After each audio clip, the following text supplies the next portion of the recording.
मुझे क्षमा कर दीजिए भैया।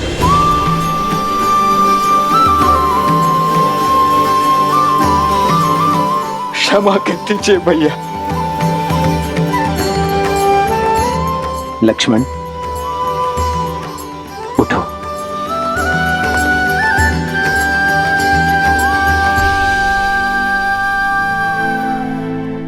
ये सत्य है भैया, आपके निर्णय की अवहेलना करता रहा। आपके त्याग को एक राजा का अभिमान मानता रहा। परंतु सत्य ये भी है भैया कि इतने वर्षों तक प्रति क्षण में आपको देखता भी रहा। इतने वर्ष अंकल में एक प्रतासी की भांति रहकर अभिमान से दूर होकर भी आपने उन्हें स्वयं से दूर होने नहीं दिया भैया। आपका त्याग आपके प्रेम का साक्षी है भैया। राजा का कर्तव्य निभाने के लिए आपने स्वयं को इतना बड़ा दंड दे दिया। प्रजा के कल के सुख के लिए आपने अपने आज के सुख की आहुति दे दी भैया। मुझसे बहुत बड़ी भूल हो गई है भैया, बहुत बड़ी भूल हो गई है, मुझे क्षमा कर दीजिए। नहीं लक्ष्मण,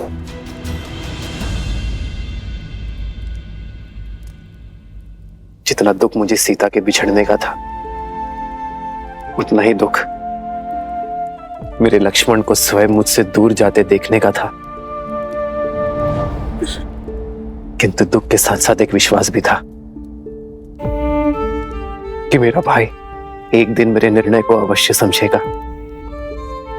वो एक दिन मुझे क्षमा अवश्य करेगा, एक दिन मेरे पास लौटकर अवश्य आएगा। और मेरा विश्वास करो लक्ष्मण,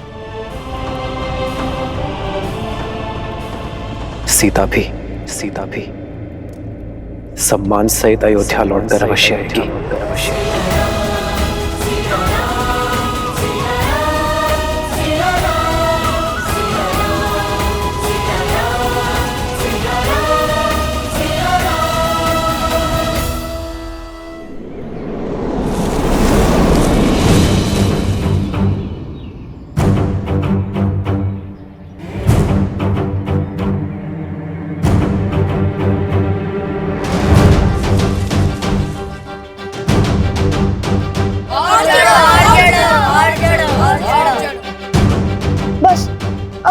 चिढ़ पाऊंगा शांडिल्य। पिताश्री ने यज्ञ के लिए श्रीफल मंगवाए हैं। रिक्त हाथ लौट नहीं सकते, ऊपर चढ़ो अन्यथा दंड मिलेगा।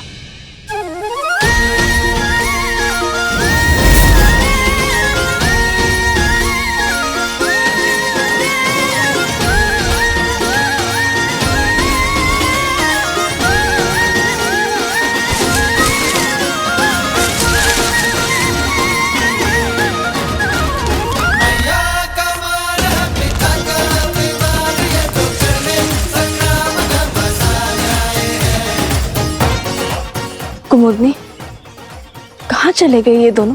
कहीं दिखाई नहीं दे रहे। माता आ गई।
फिर से उद्दंडता कर रहे हो ना तुम लोग? नहीं मानोगे ना तुम दोनों? आज तो तुम्हें दंड देकर ही रहूंगी। कुश, नीचे आओ। नहीं, मैं नहीं आऊंगा। अब दंड दोगी। ऊपर रहकर क्या दंड से बच जाओगे? मैं भी देखती हूँ कि कैसे नहीं उतरते।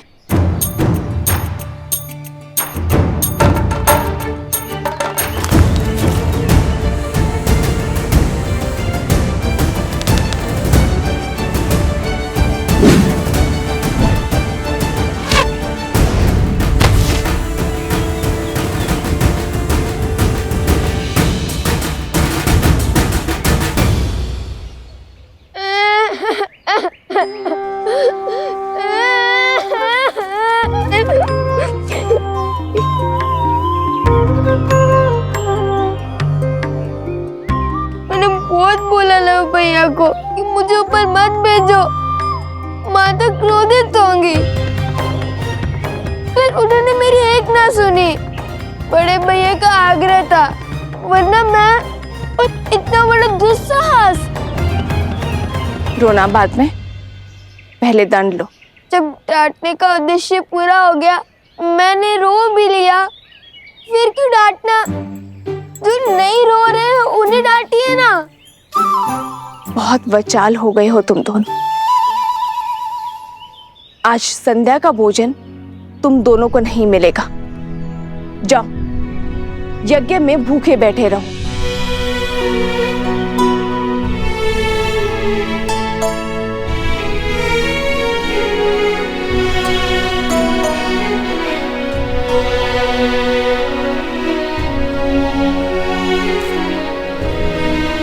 वन देवी, लवकुश आपके सामने यूं ही ब्रज पर चढ़ गए, आपको भय नहीं लगा? यदि उन्हें कुछ हो जाता तो? माता की सबसे बड़ी पूंजी होती है संतान, और जब माता को अपनी संतान की योग्यता पर संदेह लगने लगे तो समझ जाओ कि उसे संदेह अपनी दी गई शिक्षा और संस्कार पर है।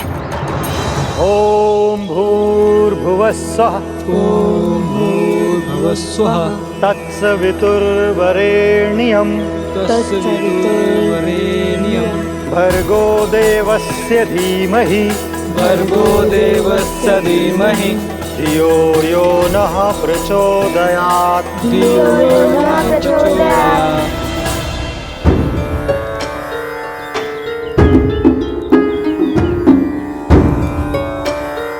लव, कुश, तड़ासन में खड़े होकर वेद पाठ करो। यही दंड है तुम्हारा। जी गुरुदेव।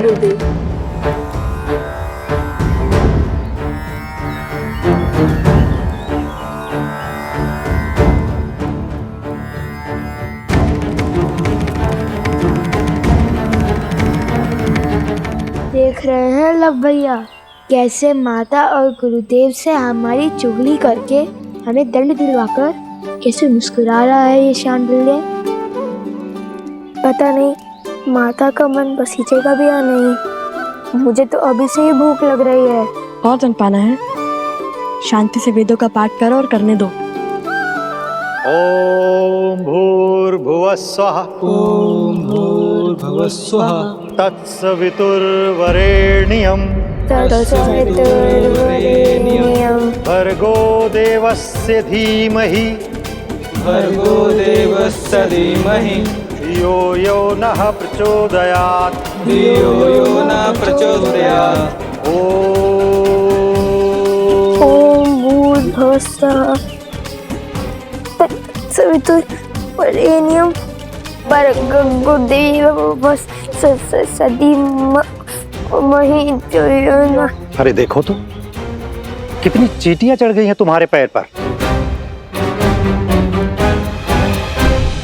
जाओ, पैर धो लो और अपनी माता से कहो औषधि लगा दे।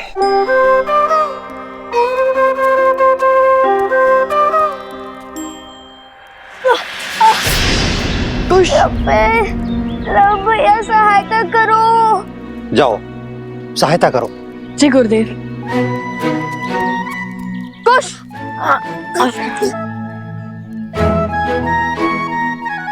बहुत पीड़ा हो रही है गुरुवर, क्या भैया मुझे कुटिया तक छोड़ सकते हैं? जाओ।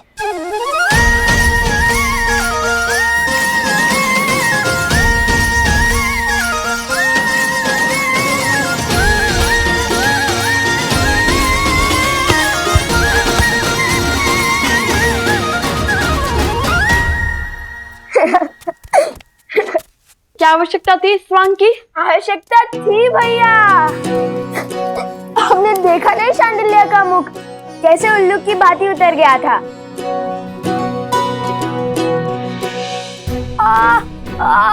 मेरा पैर। अरे अब क्या हुआ? बहुत पीड़ा हो रही है। क्या हुआ?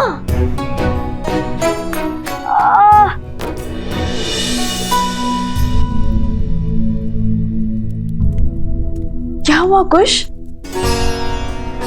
कैसे हुआ ये सब? तारासन में खड़े खड़े वेदों का पाठ कर रहे थे, तभी चींटियों ने काट लिया इसे। कितनी पीड़ा हो रही होगी ना।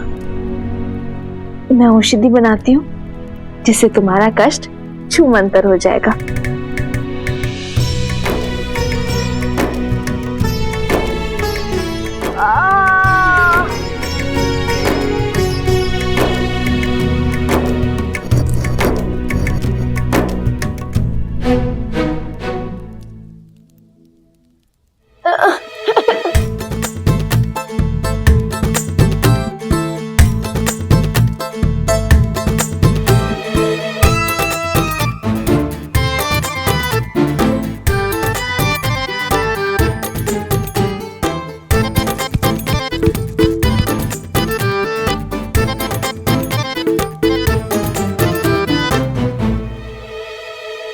माता, रहने दीजिए ना, इतनी भी पीड़ा नहीं हो रही माता।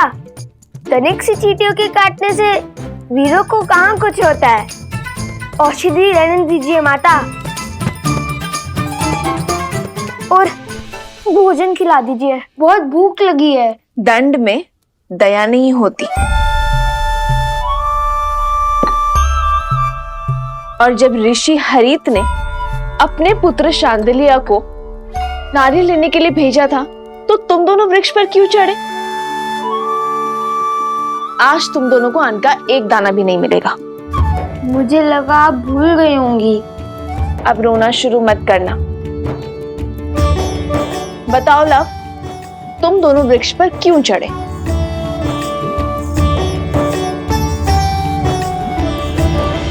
हम ये जो पूंछ लगाकर घूमते रहते हैं ना, उसके कारण आश्रम के सभी बालक हमारा उपहास उड़ाते हैं, वानर वानर कहते हैं।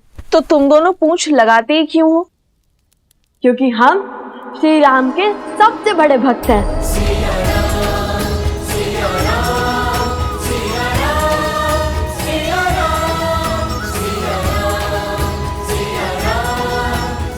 हनुमान जी से भी बड़े भक्त हैं। इसलिए पूंछ तो लगानी ही पड़ती है ना। तो इसका शांडिल्य से लड़ाई का क्या संबंध है? और तुमने उसके कार्य में बाधा क्यों डाली? माता, भ्राता शांडिल्य बड़े ध्रुत हैं, सदा हमें छेड़ते रहते हैं। उन्होंने हमें चुनौती दी थी कि यदि हम श्री राम के सबसे बड़े भक्त हैं तो उन्हें उड़कर दिखाएं। और पता है सोमकरण ने क्या कहा? हनुमान जी के पिता तो स्वयं पवन देव हैं। तुम्हारे पिता कौन है बताओ?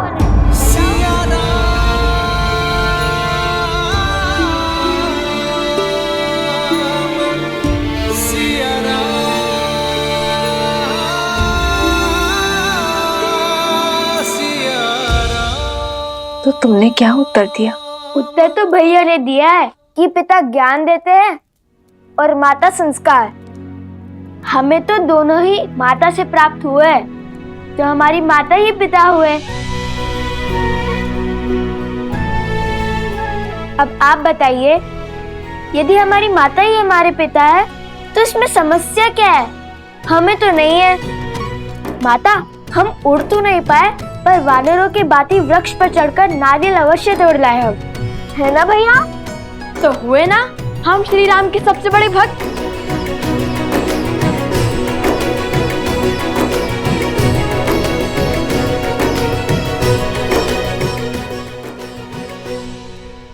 नहीं, तुमने केवल वीर हनुमान की नकल की है।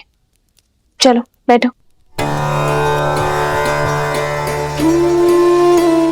उनसे बड़ा भक्त बनने के लिए बहुत समय और बहुत तपस्या लगेगी।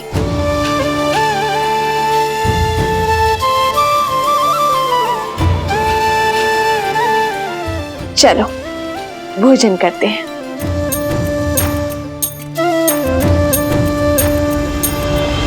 किंतु भोजन करेगा केवल लव।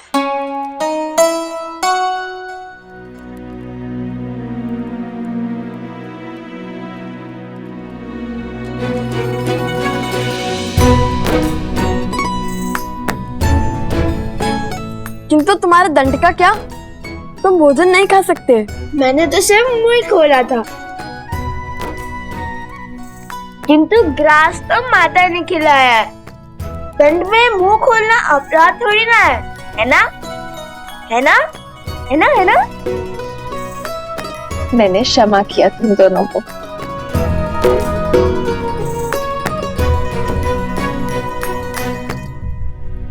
माता, जब हम राजा राम से मिलेंगे ना, तो उन्हें अवश्य बताएंगे कि हम हनुमान जी की भांति वृक्ष पर चढ़ सकते हैं, भांति भांति के कर्तव्य दिखा सकते हैं।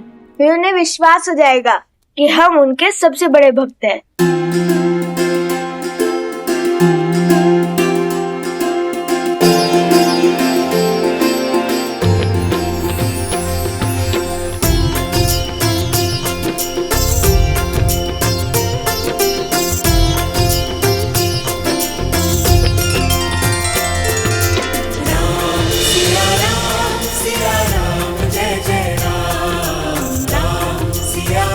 बस आस है तो उस दिन की जब ये आपसे मिलेंगे अपने पिता और आराध्या से।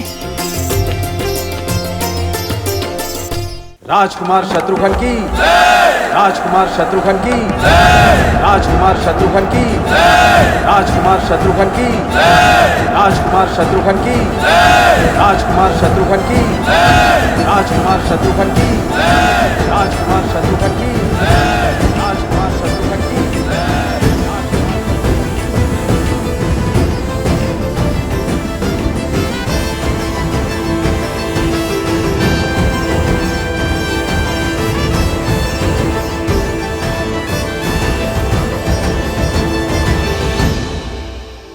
राजकुमार शत्रुघ्न नहीं, मधुपुरी का राजा शत्रुघ्न कहो।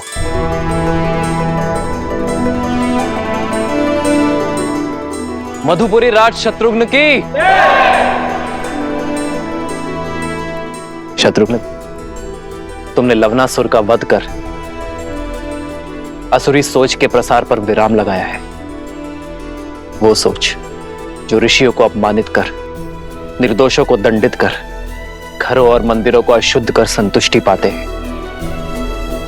बीते 12 वर्षों में आप चारों भाइयों ने समस्त आर्य भूमि में प्रशंसा और सम्मान अर्जित किया है।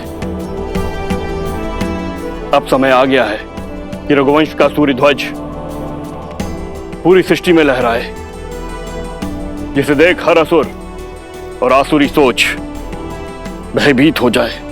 और इस सपने को पूरा करने के लिए हमें राजसूय यज्ञ करवाना चाहिए भैया।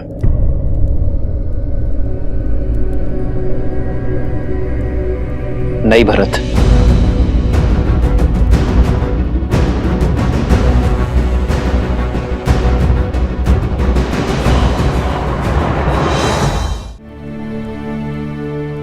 राजसूय यज्ञ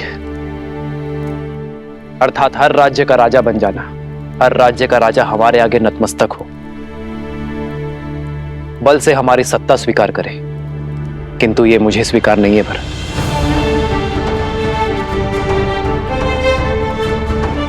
रामराज्य का लक्ष्य है कि हर कोई मन से स्वतंत्र अनुभव करे, मन से मुक्त अनुभव करे। किसी का राज्य छीनकर मैं धर्म का प्रतीक अयोध्या का पावन ध्वज नहीं लहरा सकता भरत। जिस राज्य का राजा सहर्ष हमारी नीति स्वीकार करता है, उसे सुख से राज्य करने का अधिकार अवश्य होना चाहिए। हमें केवल मित्रता और संधि की चाह है, और इसलिए मैं राजसूय यज्ञ के लिए सज्ज नहीं हूं। किंतु राजगुरु वशिष्ठ की बात उचित है। हमें सूर्यवंश की छत्र छाया समस्त भारतवर्ष में फैलानी चाहिए। भैया, किंतु ये होगा कैसे? अश्वमेध यज्ञ से।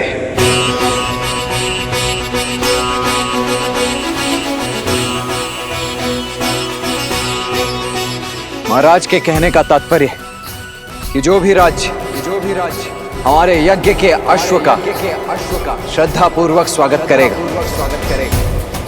उस राज्य में धर्म की अर्थात राम राज्य की स्थापना होगी।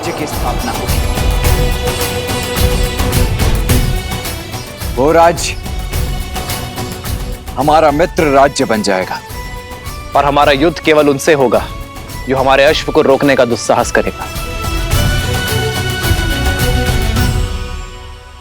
आचार्य, हमें अश्वमेध यज्ञ की तैयारी आरंभ करनी चाहिए।